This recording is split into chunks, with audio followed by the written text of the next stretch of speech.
हमारे साथ हमारे सहयोगी भी जुड़ेंगे, साथ ही हमारे साथ खास मेहमान भी जुड़ रहे हैं। आशुतोष श्रीवास्तव वकील हैं, सुप्रीम कोर्ट के, तहसीन पूनावाला राजनीतिक विश्लेषक, और वीके अग्निहोत्री जी हैं, पूर्व महासचिव राज्यसभा। तो ये आप तीनों का बहुत बहुत स्वागत है एनडीटीवी इंडिया पर। सबसे पहले अग्निहोत्री जी आपके पास आना चाहूँगा, ये जो प्रक्रिया है किस तरह का इसका पालन होगा, और अगर रिपोर्ट मेजोरिटी से अडॉप्ट होती है तो आगे इस पर किस तरह की कार्रवाई होगी? क्या लोकसभा अध्यक्ष खुद से कार्रवाई कर सकते हैं, या फिर जब संसद का शीतकालीन सत्र शुरू होगा उसमें रिपोर्ट रख करके फिर आगे कार्रवाई की जाएगी? जानना आवश्यक है कि एक तो जो ये कमिटी है, ये इसका सिर्फ जो कि आपने जैसा कहा कि इनको निष्कासित करने का रिपोर्ट दे सकती है। कमिटी जो है वो ऑफेंसेस के आई मीन मुद्दे पर कोई ज़्यादा अपने निर्णय नहीं दे सकती। कि अगर कोई क्रिमिनल ऑफेंस है वो तो रिकमेंड कर सकती है कि जो भी एजेंसीज हैं गवर्नमेंट की वो उसको एग्जामिन करें और उस पर वो कार्रवाई करें। तो जो रिपोर्ट है कमेटी की, उसका मुद्दा यही है कि इनको क्या एक्सपल किया जाए राज्यसभा लोकसभा की सांसद कि उसकी उसकी जो भी वो हैं उसकी संसद की सदस्यता है उससे उनको एक्सपल किया जाए। तो ये तो बेसिक थिंग है कि जो वो है। उसके बाद की रिपोर्ट है, इस पर निर्णय लेना होगा जो अपने स्पीकर साहब हैं उनको उनको तो नॉर्मली तो ये कमेटी की रिपोर्ट का निर्णय जो है वो लेती है लोकसभा या राज्यसभा या जहाँ भी है जिसके भी सदस्य हैं, तो उनको अधिकार है निर्णय लेने का इस पर। तो ये रिपोर्ट कमेटी की रखी जाती है सदन के समक्ष और उसके बाद उस पर वो निर्णय लेती है समिति। जहाँ तक कि जो अपने स्पीकर साहब हैं वो कम से कम इतना जरूर कर सकते हैं कि जब तक कि इस पर निर्णय न हो हाउस का, तब तक वो इनको सस्पेंड कर सकते हैं। लेकिन अगर वो अपने ऊपर लेना चाहें कि भाई वो पास करवा लेंगे, ऐसी स्थिति में वो चाहें तो इस कमिटी की रिपोर्ट को एक्सेप्ट भी कर सकते हैं, बट ऐसा होता नहीं है। लेकिन अधिकार सस्पेंशन है, इज लोकसभा स्पीकर को यह अधिकार है कि वो जब हाउस सेशन में नहीं होता है तो कार्रवाई नहीं, अपनी ओर ऐसा से कोई भी कर अधिकार सकते नहीं हैं। है। नहीं, ऐसा कोई अधिकार नहीं, जी जी, एक बार अधिकार नहीं हमारे है, सहयोगी जी अग्निहोत्री जी ऐसा आपके कोई पास भी आएंगे अधिकार हम। एक नहीं बार है। हमारे दो सहयोगी भी यहाँ पर मौजूद हैं, राजीव रंजन और प्रशांत। पहले मैं आपके पास यहाँ पर आना चाहूंगी, क्या प्रक्रिया आज रहने वाली है? क्योंकि 4 बजे जब एथिक्स कमेटी बैठेगी तो सबकी नज़र उसी पर रहेगी, क्योंकि उसमें दो पक्ष हैं वहाँ पर, विपक्ष भी होगा और सत्ताधारी पक्ष भी होगा, और ऐसे में बहुत बैलेंस एक कमेटी इसे कहा जा रहा था। क्या कुछ आज उस कमेटी की प्रक्रिया रहने वाली है? जी देखिए, 4 बजे ये बैठक शुरू होगी और चूंकि ये मामला आपने देखा था 2 नवंबर की बैठक में कि किस तरह से पक्ष और विपक्ष एक तरह से पूरी तरह विभाजित हो चुका है, तो ये तय माना जा रहा है कि विपक्षी जो सांसद हैं उनकी तरफ से ज़रूर जब कमेटी पर चर्चा होगी और जब उसको मंजूरी के लिए लाया जाएगा तो विपक्ष के सांसद मत विभाजन की मांग करेंगे। और अगर मत विभाजन होता है तो अभी अखिलेश जी ने बिल्कुल जो संख्या बताई है, संख्या बल बीजेपी और उसके जो सहयोगी सांसद हैं कमेटी में उनके पास है, बहुमत का आंकड़ा उनके पास है, तो बहुमत से वो रिपोर्ट अडॉप्ट कर लिया जाएगा, मंजूर कर लिया जाएगा। और उसके बाद जो प्रक्रिया है, जो रिपोर्ट है अडॉप्ट होने के बाद लोकसभा अध्यक्ष को सौंपी जाएगी और फिर लोकसभा अध्यक्ष उस पर फैसला करेंगे। आमतौर पे जो परिपाटी रही है ऐसे मामलों में वो ये कि जब संसद का शीतकालीन सत्र आने वाला है उसमें पहले ही दिन उसको चूँकि लोकसभा अध्यक्ष को जो भी रिपोर्ट सौंपी जाती है वो सदन के पटल पर रखी जाती है, सदन के पटल पर रखी जाएगी। और उसके बाद चूँकि ये जो अभी तक हम लोग को जानकारी है कि महुआ मोइत्रा के सदस्यता खत्म करने की सिफारिश की गई है, तो उसके लिए एक मोशन मूव किया जाएगा सरकार की तरफ से और उस पर जो सेंस ऑफ द हाउस होगा, चूँकि वहाँ भी मेजॉरिटी है, अगर मत विभाजन की ज़रूरत पड़ी तो वहाँ भी मेजॉरिटी है, तो मत विभाजन से ही सही लेकिन वो मोशन पारित हो जाएगा और फिर महुआ मोइत्रा की सदस्यता खत्म हो जाएगी। तो अभी तक यही राजीव रंजन भी हमारे पास है। इससे पहले कि मैं आशुतोष जी और तहसीन जी के पास जाऊं, मैं राजीव के पास जाना चाहता हूं। राजीव, इस पर टीएमसी का क्या पक्ष आया है, और साथ ही महुआ मोइत्रा लगातार ये कहती आ रही हैं कि उन्हें क्रॉस एग्जामिनेशन करने का मौका दिया जाए, और जो विपक्षी सांसद हैं उनकी रणनीति बिल्कुल स्पष्ट दिख रही है, जो कि 2 नवंबर की बैठक में दिखा भी था कि जिस तरह से उन्होंने बैठक का बहिष्कार भी किया था, वॉकआउट कर दिया था। तो ऐसे में क्या विपक्षी दलों की रणनीति रहेगी, खासतौर से दानिश अली, जिनको लेकर के ये कहा गया है कि 500 पेज के इस रिपोर्ट में उनके व्यवहार को लेकर के भी निंदा करने की बात कही गई है। बिल्कुल आप सही कह रहे हैं। एथिक्स कमेटी जो महुआ मोइत्रा की जो मांग थी कि क्रॉस एग्जामिनेशन की, वो शायद मौका दे भी सकती थी, लेकिन 2 नवंबर को जिस तरह का व्यवहार महुआ मोइत्रा की ओर से हुआ और उनका साथ देने के लिए जो विपक्ष के सांसद हैं, चाहे दानिश अली की बात करें, चाहे गिरधारी यादव की बात करें, ऐसा जो सत्ता पक्ष का ये कहना ये था कि जानबूझकर ऐसे हालात पैदा किए गए कि मुद्दा डाइवर्ट हो जाए, और जिस तरह से जो चेयरमैन है एथिक्स कमेटी के, उन पर आरोप लगाए गए, वो अपने आप में बहुत गंभीर मामला बनता है। तो ऐसे हालात में जो महुआ मोइत्रा का जो पक्ष था, उनका ये कहना था रखा जा चुका है, और जिस तरह का उनका आरोप था, यानी विपक्षी सांसदों पर महुआ मोइत्रा का आरोप था, उनसे निहायत ही निजी मामले पूछे जा रहे थे, व्यक्तिगत मामला पूछा जा रहा था जिसका कोई लेना देना नहीं था, अनैतिक सवाल पूछे जा रहे थे।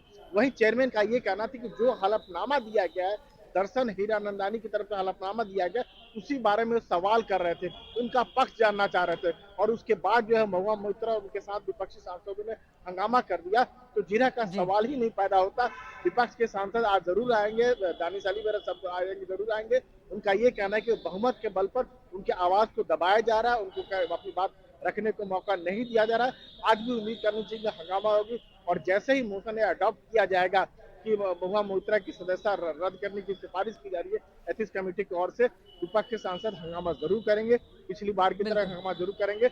अब जो है जिरह का मौका या और दूसरे गवाह को बुलाए जाने का मौका, जैसा महुआ मोइत्रा मांग कर रही थी, लेकिन उनका जो आचरण रहा है, उनका जो रवैया रहा है, उसको देखते हुए जितने बाकी सदस्य हैं, उनका ये कहना था कि उनको बिल्कुल मौका नहीं दिया जाएगा, और जो उन्होंने व्यवहार किया है उसको देखते हुए कमेटी जो है अब इस पर किसी को नहीं बुलाएगी और अंतिम फैसला कर चुकी है, और इस पर चर्चा जो है आज शाम को 4 बजे शुरू होगी, और उसके बाद मोशन अडॉप्ट कर लिया जाएगा, जैसा सूत्र बता रहा है, और उनकी सदस्यता रद्द करने की सिफारिश की जाएगी।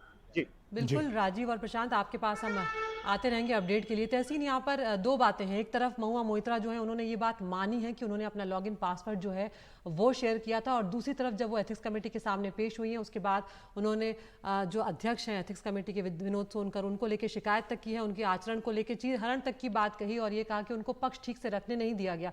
लेकिन उस सब के बावजूद भी जैसे उन्होंने कबूल किया है, आसान नहीं लग रहा है उनका आगे आने वाला वक्त। ललित जी, अखिलेश जी, थैंक यू, आपके शो में मुझे शिरकत करने का मौका मिला। और 2 या 3 चीज में स्पष्ट करते रखना चाहता हूँ। जैसे कि पहले कहा गया था, ये एथिक्स कमेटी के पास कोई क्रिमिनल पावर नहीं है, सिर्फ रेकमेंड कर सकती है अगर एक क्रिमिनल इन्वेस्टिगेशन हो, जो मेरी जानकारी में अब सीबीआई की चालू हो चुकी है। दूसरी चीज है जो स्पीकर को अपना रिकमेंडेशन दे सकती है। एक हमारे मुल्क में एक दुर्भाग्य की बात है कि जो हमारी कमिटीज थी, पार्लियामेंट्री कमिटीज, क्योंकि ये कैमरा में फंक्शन नहीं करती थी, ये पहले जो है बहुत अच्छी तरह से बाय पार्टिजान फंक्शन करती थी, लेकिन 2014 के बाद माहौल ऐसा बन गया है कि इसे पॉलिटिकल और पार्टिजान लाइंस पर फंक्शन करती है। तो इसमें लग ये रहा है कि महुआ मोइत्रा को तकलीफ आएगी। लेकिन 2 सवाल उठते, एक लॉगिन आईडी का और दूसरा है क्रिमिनलिटी का। मैं दोनों को अलग अलग करते आपके दर्शकों के सामने कुछ बात रखना चाहता हूँ। महुआ मोइत्रा ने अपना पासवर्ड दिया, वो एक गलत चीज था, बेवकूफी थी, स्टुपिडिटी थी, लेकिन उसमें इलीगैलिटी नहीं आती है, खास करते देशद्रोह। देखिए, आपके कानून में ये तर्क नहीं हो सकता अगर कुछ हो गया तो हुआ तो नहीं ना। मैं उदाहरण के तौर पर मान लो मैं एक चाकू से खेल रहा हूं, ये गलत चीज है, स्टूपिड चीज है, लेकिन अगर मेरी चाकू अखिलेश जी को नहीं लगी तो ये क्रिमिनलिटी तो नहीं हुई। अगर लगती तो क्रिमिनलिटी होती। तो सबसे पहले मुझे नहीं लगता नेशनल सिक्योरिटी का आरोप उन पर बैठता है। दूसरा आरोप आता है करप्शन का। हीरानंदानी का एक एफिडेविट आता है, वो सेल्फ एक एफिडेविट भेजते कमेटी को, तो फिर हीरानंदानी जी को क्यों नहीं बुलाया उस कमेटी के अंदर? नंबर 1, अगर ये हीरानंदानी के एफिडेविट को एज गॉसिपल माना जाए, जो मैंने पढ़ा है उनका एफिडेविट, तो फिर इससे ये साबित होता है कि तो उसमें कहां लिखा है कि महुआ मोइत्रा ने वो गिफ्ट्स लिए इन ल्यू ऑफ क्वेश्चन, सवाल के बदले में उन्होंने गिफ्ट लिए। और अगर सवाल के बदले में गिफ्ट्स लिए तो अगर महुआ मोइत्रा दोषी है तो हीरानंदानी जी भी दोषी है। तो फिर मेरा ये सवाल है, हीरानंदानी जी जो दुबई में बैठे, उनको खींचकर यहाँ पर क्यों नहीं लाया गया? उनके सारे सरकारी कॉन्ट्रैक्ट्स क्यों कैंसिल नहीं हो रहे?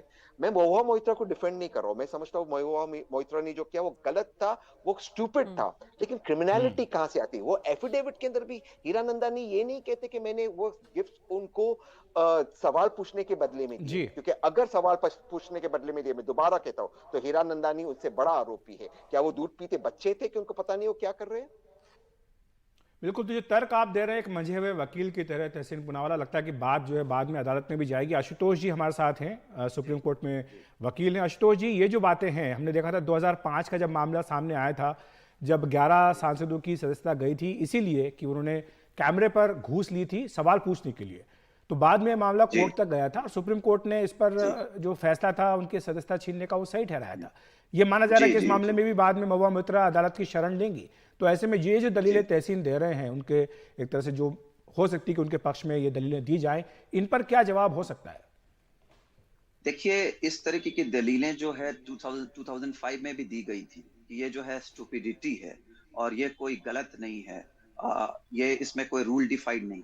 लेकिन देखिए, जब कोई भी एमपी एमएलए जब इलेक्ट होकर के आता है एक डेमोक्रेटिक प्रोसेस से, तो उसकी भी कुछ रोल्स एंड रिस्पॉन्सिबिलिटीज होती हैं towards the parliament, towards the legislative assembly, towards the people of this country, towards the security of this country.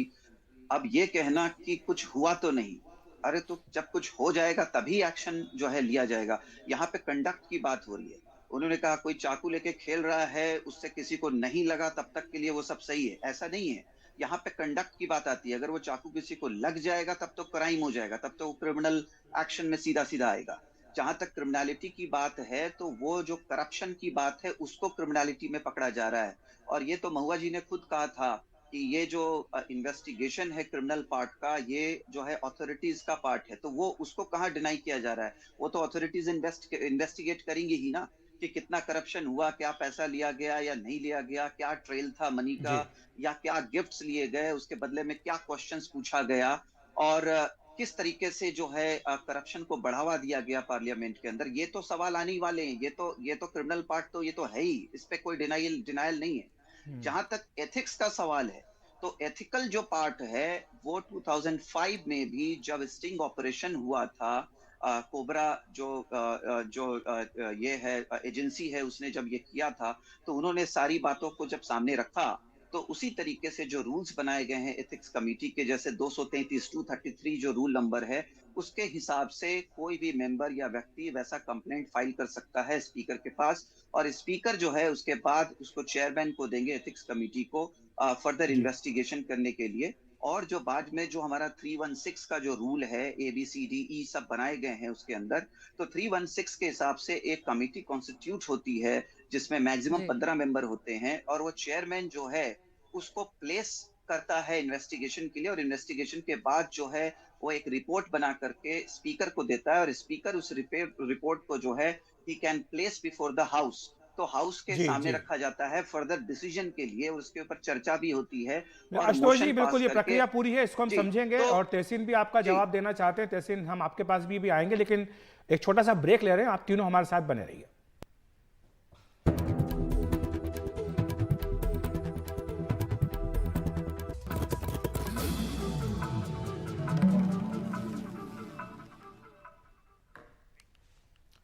तो महुआ मोइत्रा मामले में आज शाम 4 बजे लोकसभा की आचार समिति की महत्वपूर्ण बैठक होने जा रही है। सूत्रों के हवाले से खबर है कि आचार समिति ने महुआ मोइत्रा की लोकसभा सदस्यता रद्द करने की सिफारिश की है। इस पर 4 बजे जो रिपोर्ट है उसको अडॉप्ट किया जाएगा। हालांकि विपक्ष के सांसद इसका विरोध कर रहे हैं। हमारे साथ 3 खास मेहमान बने हुए। वीके अग्निहोत्री जी के पास आना चाहूंगा। अग्निहोत्री जी, आपसे प्रश्न ये है कि जिस तरह से विपक्ष के सांसद 5 सांसद हैं, डिसेंट नोट देने की बात कह रहे हैं, असहमति जताने की बात कर रहे हैं, तो क्या इससे रिपोर्ट का वजन कम होता है? क्या जो रिपोर्ट की सिफारिश है उस पर इसका असर पड़ता है कि इस पर एक राय नहीं है, आम राय नहीं है समिति में?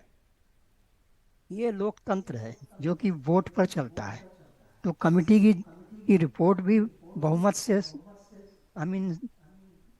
होगी स्वीकार, और उसको फिर लोकसभा में भी रखा जाएगा, तो वहां पर भी बहुमत से उस पर निर्णय लिया जाएगा। तो वही पद्धति है और वही प्रक्रिया है।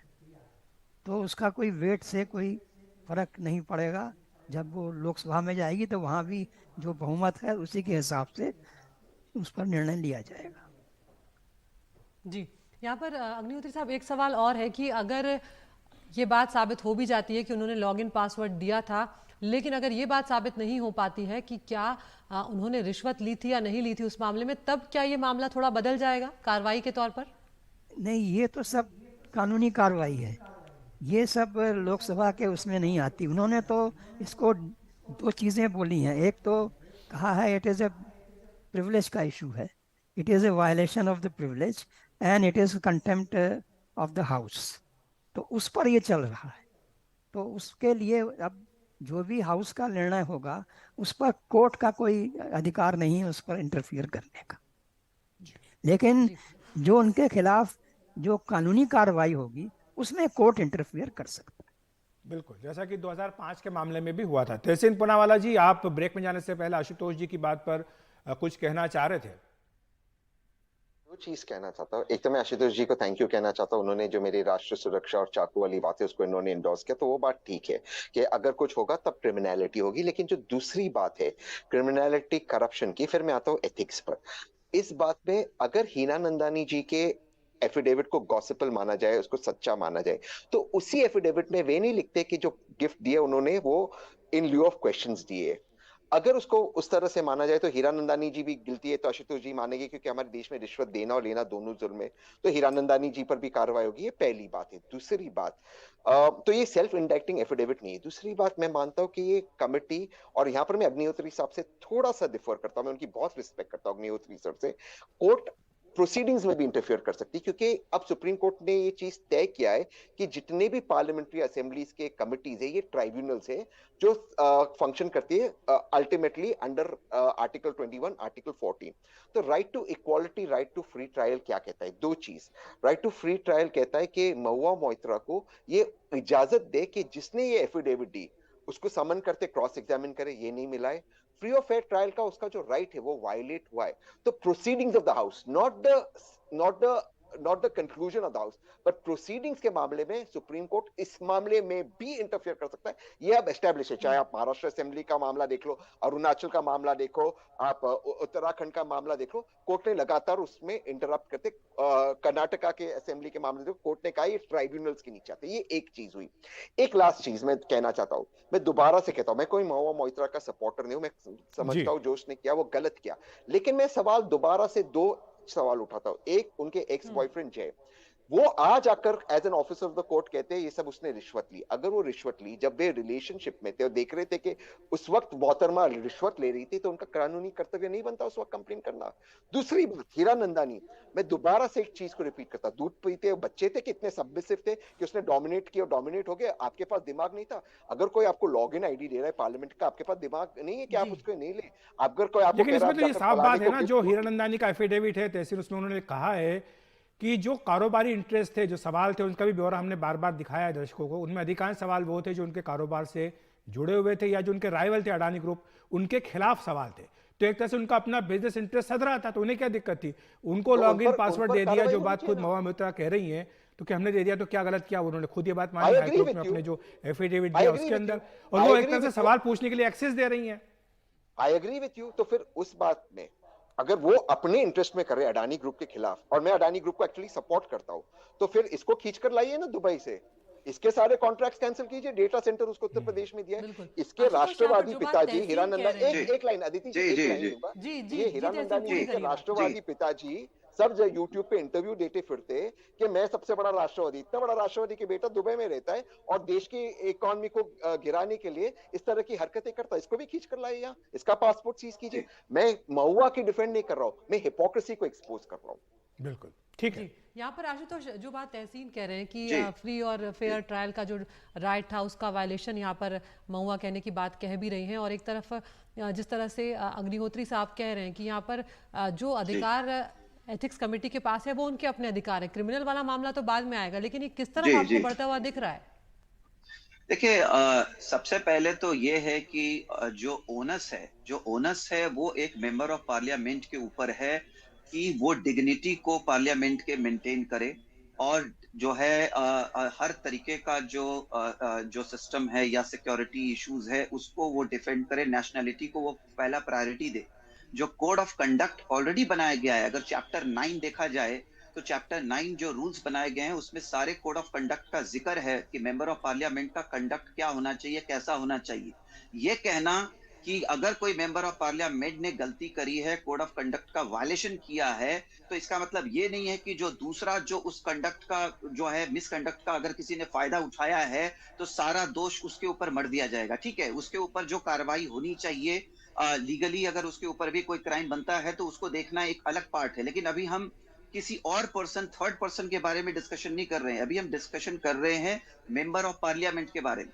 तो मेंबर ऑफ पार्लियामेंट के बारे में कानून में पूरी तरीके से कोड ऑफ कंडक्ट का जिक्र है चैप्टर 9 में, और यहाँ तक कि एक्सपल्शन का उसके अंदर प्रोविजन बना हुआ है। तो ऐसा नहीं है कि कोई अनलॉफुल एक्ट किया जा रहा है। और ये कह देना कि क्या वो बच्चे थे जिन्होंने आईडी और पासवर्ड ले लिया वगैरह वगैरह, देखिए उन्होंने ले लिया, कोई जोर जबरदस्ती तो नहीं ले लिया ना, कोई गन पॉइंट पे तो नहीं ले लिया, उनको दिया गया तो उन्होंने लिया।